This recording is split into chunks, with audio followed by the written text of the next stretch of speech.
is Wednesday, December the 18th. Do you know where your children are? Welcome to episode 116. I about changed this headline about 500 million times.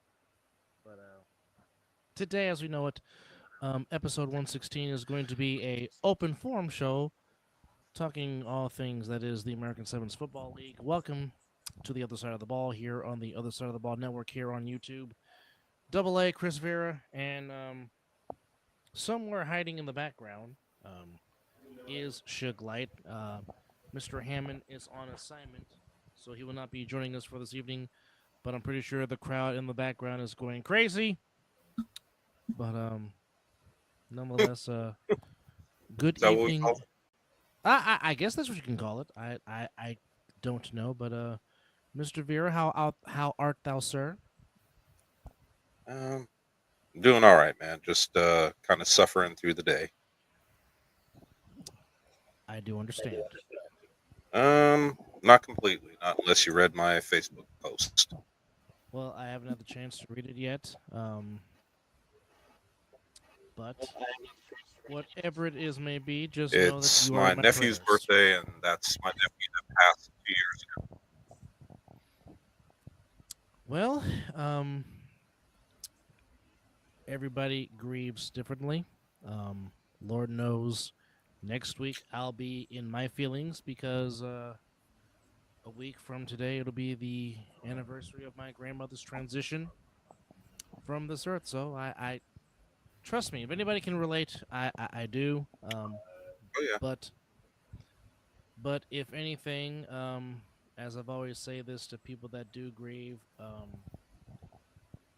I say this to everybody: what made your nephew, his essence, the fiber of his being, that didn't die, that never will die. Granted, yes, the glory that God wants us to receive. Unfortunately, we do have to transition and cross on over because this body is not able to receive it. But that doesn't mean you don't miss him.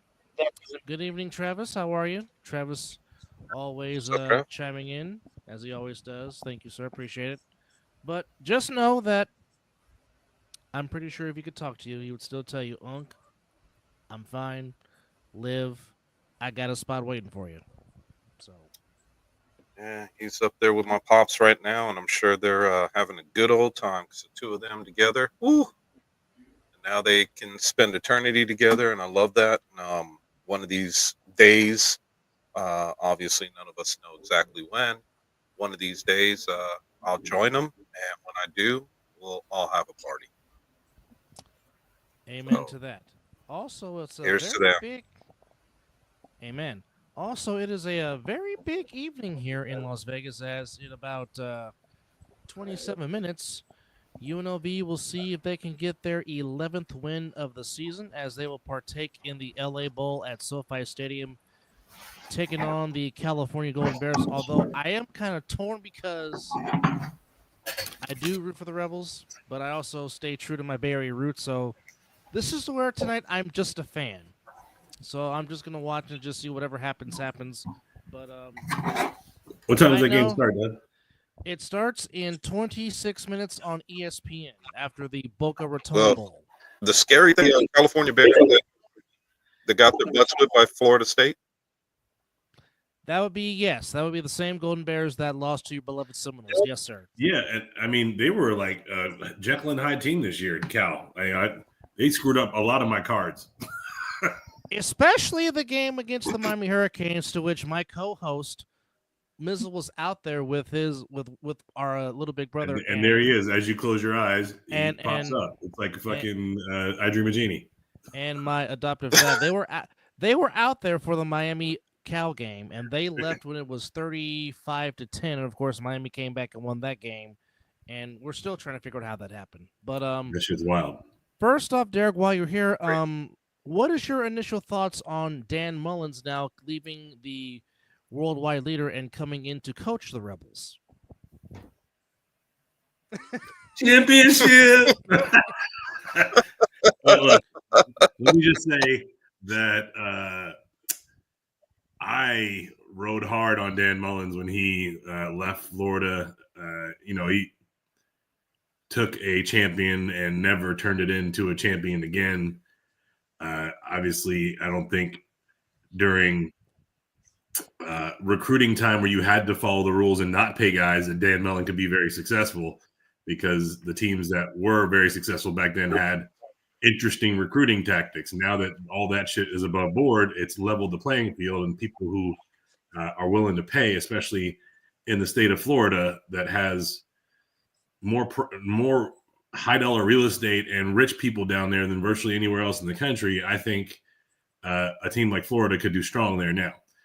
Fast forward to now, we got him doing what he does in Vegas. I think the Mountain West has the, what I'll say, easiest path to the national championship every year right now, the way the thing is set up. So as long as we can recruit as good as Boise or better of the Mountain West powerhouse teams, we have the most, we'll say, money in our area. If you look at the corporations that are in Vegas versus the corporations that are in Boise or San Diego or Colorado State specifically, in Boulder, not Boulder, but Fort Collins. Springs, right? Is it Fort Collins? Springs is what? Air Force? Yeah, Springs is Air Force, yeah. I get those two mixed up a lot. So of those perennial powerhouse, those four, I think our NIL opportunities are the strongest. We've already had casino guys throwing out numbers like 100K to keep a guy. You know, you need $6 million to grab a guy, or 13 million in the state. And of course, in the case of the number one quarterback recruit that's going to Michigan. So we're not playing in that world yet.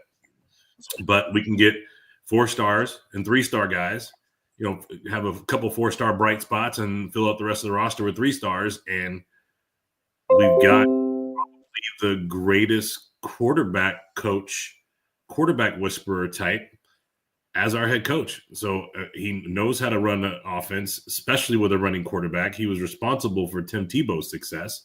And Dakota. You know, we get that. We get some of that action going in Vegas. Prescott. That's going to be a Dak Prescott, man. Look, I mean, we're talking about probably the fourth biggest surprise draft product in the last 10 years in Dak Prescott. And it's because he played under Dan Mullen. Yeah, it took him to the Orange Bowl one season. So I mean, but when Dak came out fourth round, anybody think he was going to replace ranking for that season? Right, for a while too. And did anybody think that Dak was going to come out and be one of the best quarterbacks of that draft and supplant Tony Romo that year? I mean, that was not even on anybody's radar. He pulled a Russell Wilson.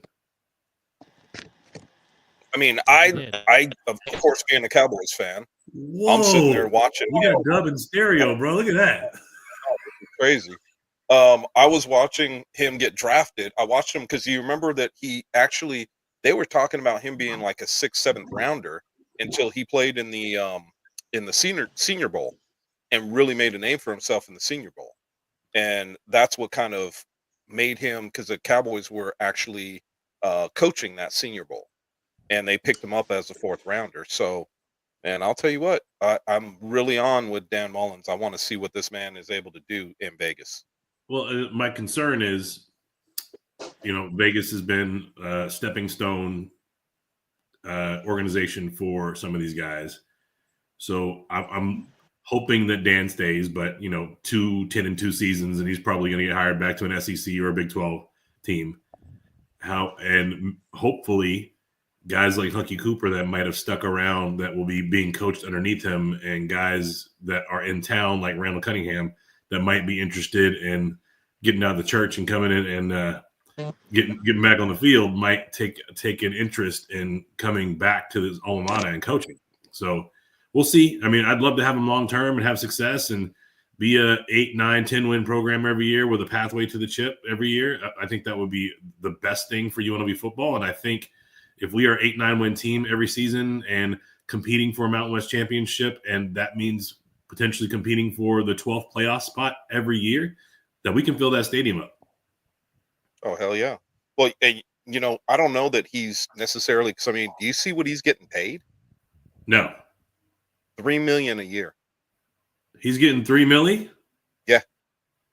I didn't know Vegas was paying that kind of money for head coaches. I would have thrown my I hat in the didn't ring. either. They said they announced it on the news, and I'm like, damn, what? Tarkanian leased some money to UNLV we didn't know about?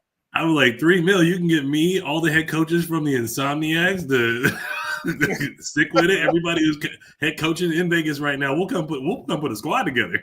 Well, I mean, Telling he is bringing a 103-61 career head coaching record. Not to mention, he's also 7-3 in bowl games. So he does bring in quite the credentials. Yeah, but I didn't know that money existed for a head coaching position in Las Vegas. Now, I mean, I'm not saying he's not deserving. I'm saying I didn't know that was available. Well, hold on. Dan Mullen is the highest paid coach in UNLV history in the state of Nevada. UNLV will pay the football coach $3.5 million per season for 5 seasons. 3.5, making $17.5 million deal. Although he will be making a minimum of $18.1 million if he gets to the conclusion of the pact. So they're actually giving him a bonus to stick around. So is there a buyout clause there? They don't say. And they couldn't give Lon Kruger that money to keep coaching the basketball team, really? Not back then. Crikey. Odom was making 1.75. Shit is changing, bro. Yeah, well, yeah. I mean, once the Frashettas put up that beautiful facility, it definitely changed the game for the football team. You mean the Fertitas? You call them the Bruschettas? I did. Whatever the heck their name is. It's some appetizer breakfast item, goddammit. That part. That's what I'm having tomorrow morning, a Fertita. Oh, I love it. That's hilarious. All right, fellas. Well, look, I know we laid out some plans of what we might do tonight, but I've had some changes that took place in the last 15 minutes where I'm not going to be able to be on doing the highlight show that I expected. So I'm going to recommend that we kind of carry for the next 10, 15 minutes, call this a 30-minute show, and then go watch this UNLV game, man. I think I don't know that anyone's expecting much out of us today. And Travis is in the chat as always. What's up, Travis? Good to see you. I'm sure you guys already shouted him out before I got back. Man. He doesn't miss a show. No, he does not. Doesn't miss a show. When wifey gets home, I got to bounce so I can see what's going on with the boy. And so I can check on him. But then after that, you guys can go as long as you want to go. For those who are tracking the life and story of my child, we today had a mediation agreement with his biological mom, and she is going to be relinquishing rights, which paves the way for easy adoption. So no more fighting. Yes. Love it. Hallelujah. Praise Jesus. The Phoenix will rise. And please remind me when I see you tomorrow, I got his presents. You got it, man. So I agree with you. I think, so just for our listeners, for everybody who's listening, obviously next Wednesday is Christmas. Well, we're not going to be on. New Year's Day, it'll be New Year's evening. So, I mean, I'll leave that up to you guys. But Christmas, I can tell you right now, I'm not going to jump on here. I'll probably be drunk with the family. Just to if we want, we can talk about it. We can do a live to tape show and record it early, and then just play it back on Wednesday night. If y'all are interested. Wednesday? For both. Okay. We can do the whole top 50, spend a couple hours, and then do it and then release it in 2 parts to get it all done in one night. Do a 25, top 25, and bottom 25, top 25, and then let it play over the next 2 weeks. Yes, except for I get to be on top. It is a good thing Scott McCorkle is not in here right now to hear you say that. Was that a friggin' is that payback from last night? I'm kidding. Just letting that go. No Diddy. But extra Diddy apparently. That too. Oh boy.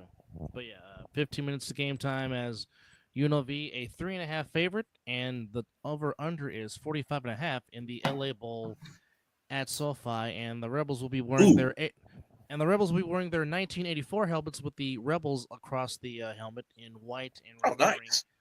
and wearing so- their red tops and white pants. Like it. So check this out. I don't know if I told you guys, being the college football junkie I am, I developed a rating system that I call schedule strength or season strength, not strength of schedule. So it's based on legitimately the teams you played, their record, and the teams that they play's record, so that you come up with an actual strength. It's not perception, no top 25 base, nothing. It's you played these 12 teams, and this was their record, and that's how good they were. And the season strength is based on how they did against those teams. So Kansas played the toughest season in the country this year with their combined season strength of a .679, and every team that played Kansas got .679 plus whatever their record percentage was. So if they were a 500 team, you got .679 plus 500 to come up with a score. Okay. So I scored it all the way out, and UNLV versus Cal. UNLV should be an 8-point favorite tonight. So we'll see if they win by 8 points or not. Interesting. New ranking system. We'll see how it Very, goes. very, I'm very interested. I'm interested to see one thing from Cal, because I think the one spot that they're the weakest at is rushing against a mobile quarterback. So we'll see what happens, because Lord knows our quarterback from UNLV is definitely mobile. He likes Well, to but run for can sure. he call his own plays? Does he know the offense well enough to just run it? Because the OC's not there, the head coach isn't there, Mullins isn't stepping in to coach today. Like, I don't know what UNLV actually bring. What's that? Who is coaching for him tonight? So I think it was the DC is the one that they made the interim head coach, Keith Davis, if I remember his name was. Look it up. Someone whose name I hadn't necessarily heard before, or someone who hasn't been in the spotlight, but he was named the interim coach. Dale Alexander is the close. interim coach for tonight's game. He is near and dear to Chris Vera's heart. He is the wide receiver coach. Well, that Man, makes I sense. know me. So a lot of times, wide receiver coach is also the passing coordinator, so that would make sense. So they can call. He should be able to call a decent game tonight, along with giving the quarterback a little bit of a nudge where needed for audibles. So let's see what happens. Let's see how this thing plays out. Yeah, I expect Ricky White to get loose tonight, bro. No pun intended, or should I say, lots of pun intended. I don't understand. What's the no pun intended mean on that one? You got me confused. No, I said lots of pun intended. He's going to get loose. Well, this is not the first time that Dale Alexander has been at UNLV. He was the wide receivers. He was here on the staff in 1998. He was the passing game coordinator in 2000, 2001 under John There you Robinson. go. Coached the wide You receivers. say with John Robinson? He was on the staff with John That was Robinson. the craziest season ever, bro. I thought we were winning the national championship when John Robinson came in town. I'm like, yo! Yeah, I agree. I kept waiting for it. Rams coach, this is live. I kept waiting for it. I'm like, man, these guys are finally going to be ranked. They're finally UNLV is going to be ranked in the top 25. Well, I mean, I know in watching the bowl game that they beat Arkansas in the Vegas Bowl and they finished that year 8-5, there was a whole lot of billboards of Jason Thomas perhaps winning the Heisman as UNLV quarterback, and of course, we all know what happened after that. But yeah, so I mean, he has not much. Dell Alexander has had a lot of coaching ties to UNLV, so obviously he's been here through it all. So he will be the man to try to lead the Rebels to their 11th win of the season, which would be their first 11-win season, I believe, since the '84 team led by Randall when they went 11-2. Of course, that was. Did they go 11-2 back then? I thought they only played like 7 games a season back then. We were like D2 or the FBS, and that was in the that was in the '70s when Ron Meyer was running the show. Yeah, no, they were 11-2. I remember that, but they were still not ranked because they were considered more of a D2 school than a D1. Yeah, I think we were Big West back then. Yeah, I think so. Playing out at Sam Boyd, which Sam Boyd at that time was friggin' at the end of the earth. Yeah, it was brand new. Oh, Silver Bowl. Yeah, Silver Bowl. Silver Bowl, my bad. All right, guys, wifey's home. I'm going to step away. If I come back, I come back. Otherwise, you're on your own. Well, we're Love gonna you, go for fellas. we're Well, gonna we're go going for 10 more to go minutes. 6 o'clock, like you said, and then we're going to watch the game. Yes. Yes, indeed. Yeah, their conference was the PCAA conference, whatever the heck that Yes. was. Dude, I forgot about that. What was that? The Pacific or the Pac West, wasn't it? It is called the Pacific Coast Athletic Athletic Association. Association. That's right. Crazy, man. Yeah, so the Rebels had a perfect conference record in that magical season. So they had 1, 2, 3, 4, 5, 6, 7, 8 NFL players on the team. Obviously, Randall Cunningham and Elbert Icky Woods are the most famous out of those two teams. Out of those, No. You forgot one. Suge Knight. he wasn't on the team yet. In No, '84, but was he played for UNLV. You Yes, were saying yes. the most No, famous. no, I was talking about that particular team. Oh, in okay. 84. My bad. Yeah, I no, thought no, you were no, saying no. overall. No. Because if Because we're he's talking in all honesty, it would be I think it'd be Randall Cunningham, about, number one mhm, out of all the UNLV teams, mhm. and then number two would be Keenan. I can't remember the wide receiver that played for Keenan McCardle. Keenan McCardell would be to me number two. Icky Woods number three, Mm-hmm. and then obviously good old Suge Good would old be Mr. number four. Marion. Yes. Yep. Mr. Marion. But of course, that was 2 years before the late Wayne Nulley took over the program in '86. Who was the doggone head coach? Come on now. Back then, I don't Yeah. know. But yeah, I don't know. their only But- losses came to Hawaii at Hawaii. They lost 16-12, and they lost to number 10th ranked SMU 38-21. And of course, they won the California Bowl that year, beating Toledo by a score of 30-13. Interesting. So, Wouldn't it be interesting to see that repeat tonight?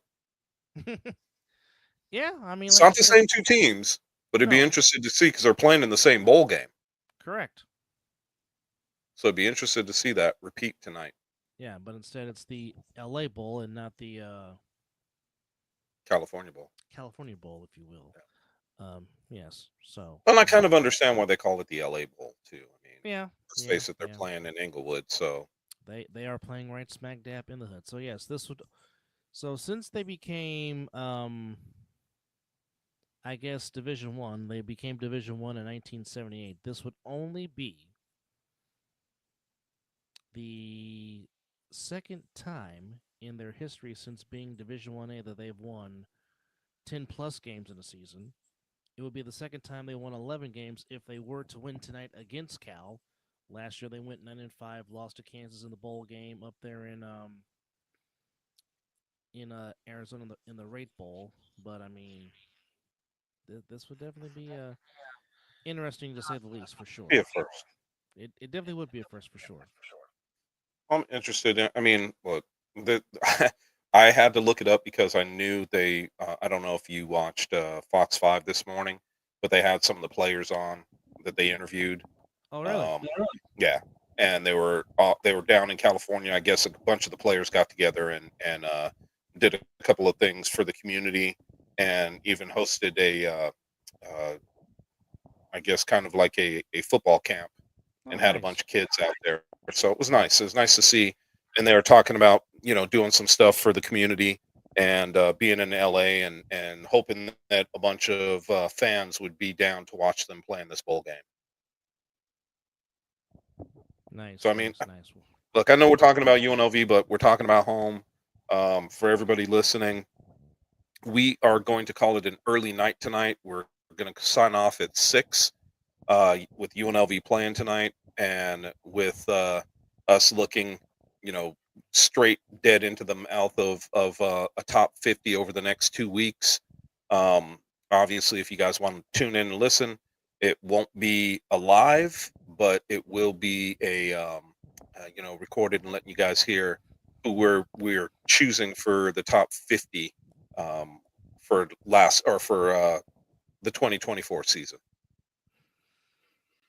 But with that said, let us be the first to wish you live, since this is going to be our quote unquote last live show of 2024. Let us be the first here at the other side of the ball to wish you and your family a Merry Christmas, Happy Hanukkah, and also a Happy New Year. May your 2025 be as prosperous and elevated and blessed as your 2024, and even more. even more, and more blessings in between. And but before we go, just real quickly preview as they see it on your screen, or if I let's see if I can do it this. No, I'm not gonna do it. So, if we can just You can try to blow it up. try to do a layout here, which it's not working. I don't know why. Winter is coming. But yes, if you could see it Which on one your of you? screen, Which one of you cowards shat in my pants? But on the screen there you see the Winter War $1,000 cash prize starting. Of course, this is a 2-day tournament. It was not the full month of January as it was planned to be due to situations beyond our control, but instead we're going to do a 2-day Winter War tournament on February the 1st and the 2nd in Vegas. The games roughly will be 50 minutes each. Full streaming and full A7 commentary. So yes, you will hear myself and Chris in the booth calling all this, and hopefully the Viking will join us from Asgard, from the Bifrost, if you will. It is A7 tackle with throw-off rules, 2 20-minute halves with running clock, 45-second play clock for conversions, a 45-second play clock for throw-offs, 5-minute half times, but a 2-minute warning for each half. A7 tackle rules, $1,000 team registration, 25 players is the max, $1,000 starting cash prize, $250 per team added to the cash prize. Players registered by the 28th of December, which is 10 days from today, who qualify free Nevada health insurance for 2025. A7 or equivalent uniforms required. No sticks and chains, so it's a first down every 20-yard line. So if you're starting at the 20, the 40 will be considered a first down. The next 40 would be considered your next first down. The 20 would be considered your next first down. And then eventually the end zone.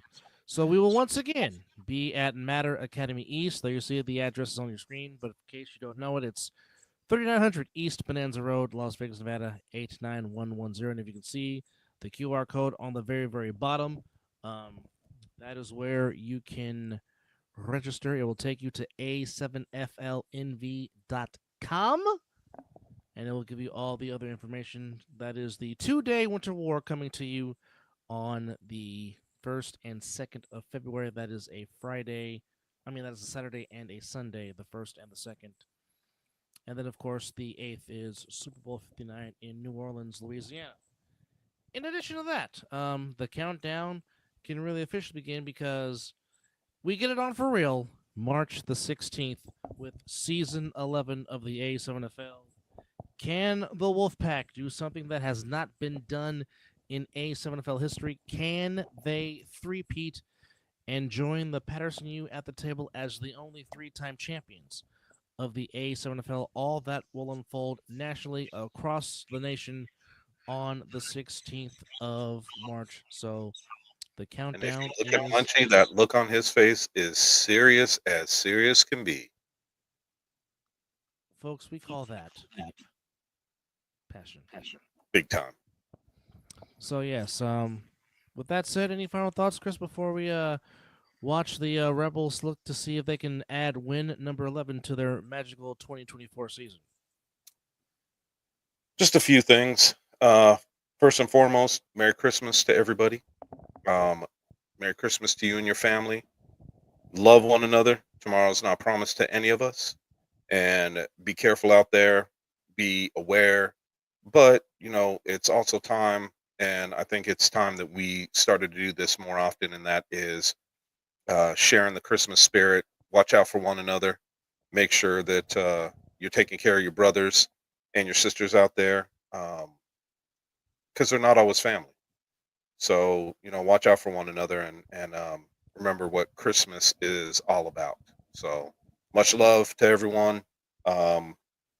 Merry Christmas, Happy New Year, Happy Hanukkah, the whole nine. Love y'all. We'll see you in 2025. James Madison wins the Boca Raton Bowl over Western Kentucky, 27-17. And I really can't echo piggyback after what Chris said, but think about the less fortunate. Think about those that do not have that have less. Think about them. But it does not hurt to be a decent human being. It does not hurt to be kind. It does not to show compassion. So let's do a better job as a people to show compassion and do one of the important commandments that the Lord left us, which is to love one another, because as Marvin said back in 71, only love can conquer hate. So that said, Happy Hanukkah, Merry Christmas, Feliz Navidad, Happy New Year, as we will see you in 2025. Thank you to everybody along this ride in 2024 that helped support this show and have been supporters of this show. Couldn't do this without y'all, so we appreciate you guys.